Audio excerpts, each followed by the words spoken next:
So I'm joined in the studio this afternoon now by William Clark, who's the chief cook at the cafe based in the Tannahill Centre. How we doing, Willie? I'm good, Terry. How's yourself? Yeah, not too bad, thanks. Are you feeling the love in the Ferguslie airwaves this afternoon? Yeah, I always feel the love in Ferguslie, especially during this pandemic. It's been the most loving time I've experienced, Terry. Go on, do tell. I'm anxious to hear. So the amount that Ferguslie is doing for the community has been really good, especially within the cafe in the Tannahill Centre, the community development cafe, and Tell us a wee bit about that, William. What type of stuff goes on there? How does a community development cafe differ from a cafe, for example? so it's a non-profit cafe that's there for the community. It's there to help bring the community together. And I think during this pandemic, we've still been doing that while being closed, because we're doing community meals. Sure. And in the community cafe, we actually employ trainees that come from Community Jobs Scotland. Sure. And how is that panning out, obviously, with the cafe being closed because it's non-essential? So you're saying the community meal, is that almost a replacement? That's all. That is a replacement for the cafe. But if you want me to be honest, it's planned out much better for the trainees. The trainees get a lot more one-to-one time with myself, who's able to train them more with cooking rather than the hustle and bustle of the cafe. It's more mince and potatoes we're doing now than sausage and torty scone in a cup. And looking more specifically at the community meal then, how many folks in the community on a daily basis are in receipt of that meal? So there's 67 daily that get a community meal, and they also get a soup or a dessert once a week as well. Okay. So it's good within the cafe with the trainees, teaching them how to cut different types of vegetables, teaching them how to make a roux, the base of a sauce. Yep. They're learning all different skills and seeing how much they've grew during this pandemic compared to how it was with the hustle and bustle of the sausage and torty scone in the cup, Terry. Sure. To now. Well, it's a much different environment. You're cooking a meal rather than cooking a snack, so there's a bit more attention and care required, isn't there? What the most enjoyable part of this has been is watching them grow within their own confidence, and them becoming more confident within themselves. And I'm guessing the whole point of them being trainees within it is in the hope that they would then go on to sustain future employment perhaps in similar type environments. That's definitely how it is. They come in here very nervous and kind of shut off, not sure of what they're doing, obviously, because they've never done it before, but sometimes a lot of them come in not sure of themselves. Yep. And watching them grow within this and starting to be more vocal, more self-assured, working on their own initiative.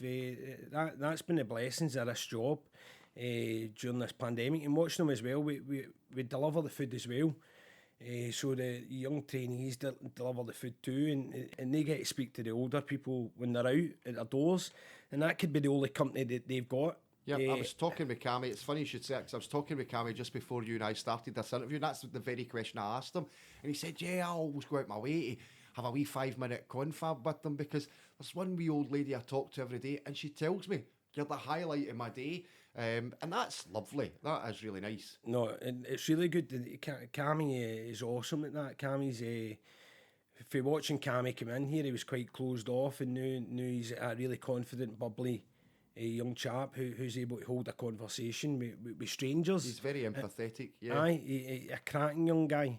And seeing him grow and being able to bring a bit of happiness to somebody else during this pandemic has been the beauty of the whole cafe, the whole thing that the Tannahill Centre's trying to achieve here, is bringing people together during the time of need, and I think that's been brilliant. Absolutely. It's been great to hear you this afternoon, Molly. Thanks very much for coming on the show. Is there any special request or any special words you'd like to spread the love through Renfrewshire this afternoon? The only words I would like to say is you're not alone through this. There's plenty of people out there, and I'm one of them. That's great. William, could you tell us a wee bit about the counselling service? I actually took up the free telephone counselling service at the start of the pandemic, because I was struggling a wee bit myself. Okay. And I was told for my manager that I could contact this free counselling service. And I don't know if I can say her name. I'm not going to say her name, but I built up a really good relationship with this woman. Okay. I had 6 sessions with her, and it was nothing but good for me. So you benefited from that then, Oh, Terry, I loved it. I loved the woman that I go to spend time with. We had great conversations, and I go to speak what was on my mind, because I found it tough to begin with, you know. And it was good that I had somebody there to speak to and vent my frustrations. Fantastic. I think it's very brave of you to come on the radio and talk about your own mental health, Willie. Just in your experience, we spoke earlier about the cafe and the community meals and stuff like that. It's very easy for folks to assume mental health is all about depression and anxiety and things like that, whereas we all know mental health is about having access to food, it's about having friendship, it's about being socially aware and being included in your community and stuff. So what would your honest opinion be to anyone who is feeling that maybe their mental health is taking a bit of a tanker at the moment? I would honestly reach out to pals, reach out to this counselling service. There's nothing better than, this is a time where we're all struggling to stay connected because there's so many avenues kind of blocked off. But the biggest tool that I've got to know is my phone, and I can phone up my pals and say I'm having a rubbish day, and I can sit and talk about how I feel, and I've got an empathetic ear at the end. All that service which I used, I had an empathetic ear, and the counsellor that I had who helped me through some of the difficulties I was having at the start of the pandemic, which has led me to be there for other people, and you can always reach me. And that's the truth. That's what I say to my pals. If you're struggling, give me a phone, because you're not alone, and that's the truth. We are not alone.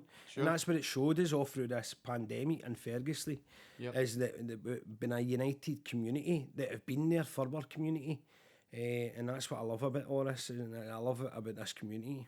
So fantastic. Well, thanks very much for coming in, Willie. I really do appreciate your very frank talk, particularly about mental health. I'm sure that will resonate with a number of our listeners.